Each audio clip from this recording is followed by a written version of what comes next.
Welcome back to Arizona Real Estate Matters.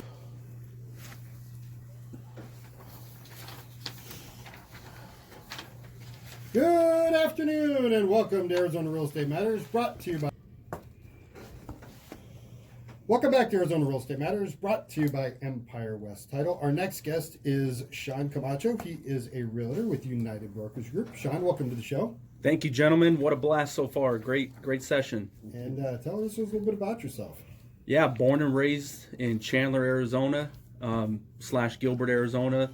Watched all the cornfield farms turn into residential real estate, and I fell in love with real estate. Are there any farms left out? My dad's actually a hay broker, and there's still farms out there. There's still dairies out there. Yeah. One thing I want to say about Shawn, you've been on the show before. One of the things I love about Shawn is that he's very endearing. His energy and his excitement for the industry is palpable. You can feel it.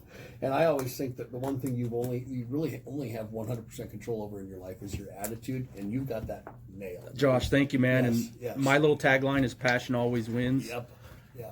I know we live in a world everybody wants to be the smartest person in the room. I think differently. I want to be the most passionate person in the room. And some of the most talented people in the world only have marginal success.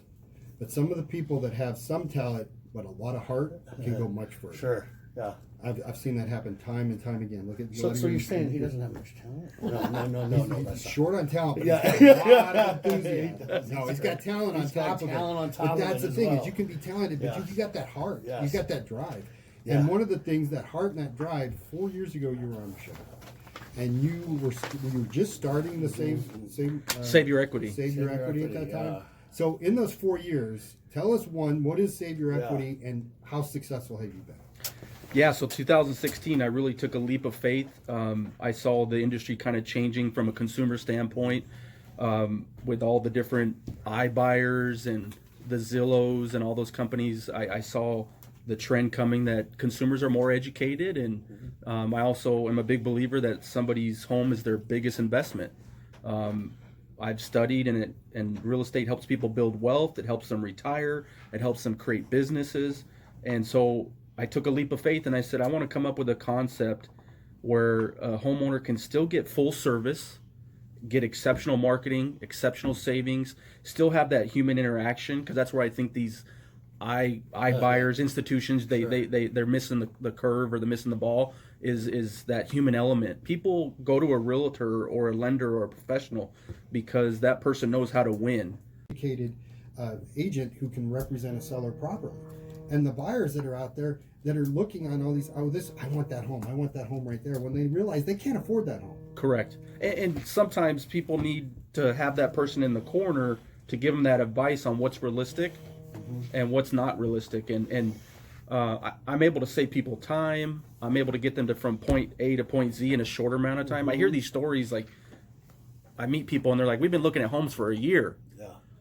I average, if, for example, when Michael gives me a pre-qual, I'm like, how does that happen? That can't be fun. No. And so Michael will give me a pre-qual, and my ratio is 20 days.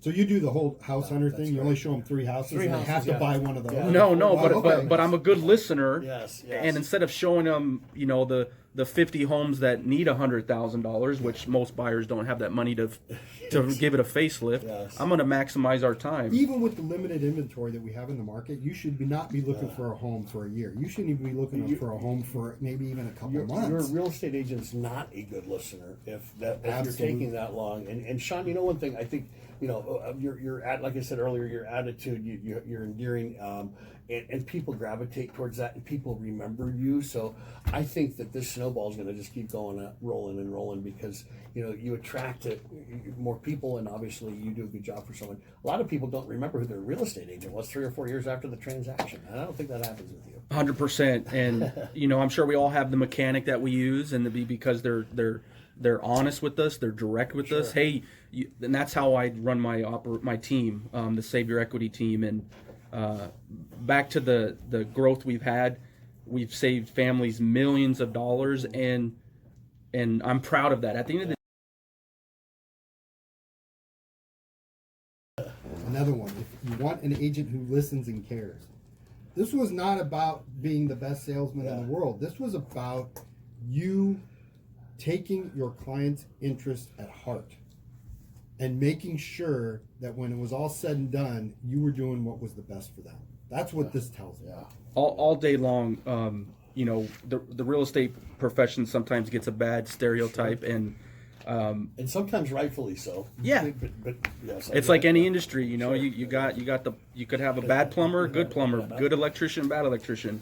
There's the great, and then there's good, and there's average. I'm an ex-sports guy. I played sports my whole life, so I love the camaraderie when I'm working with a family or an owner.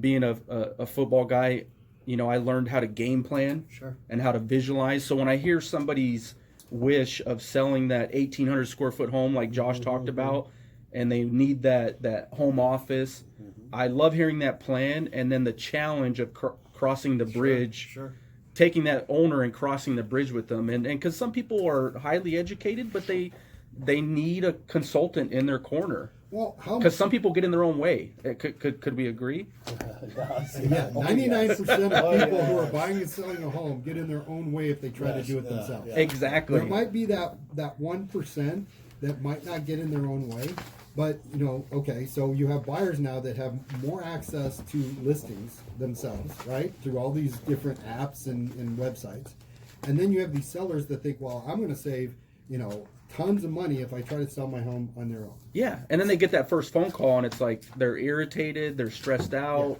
you know, and they don't know the process sometimes. I'm not sure what the percentage is. I know I've said it many times before. It's just not coming to mind right now. But when somebody tries to sell their house, they actually lose like 30%. Yeah, it's anywhere from 15 to 30%. Yeah, you know, so you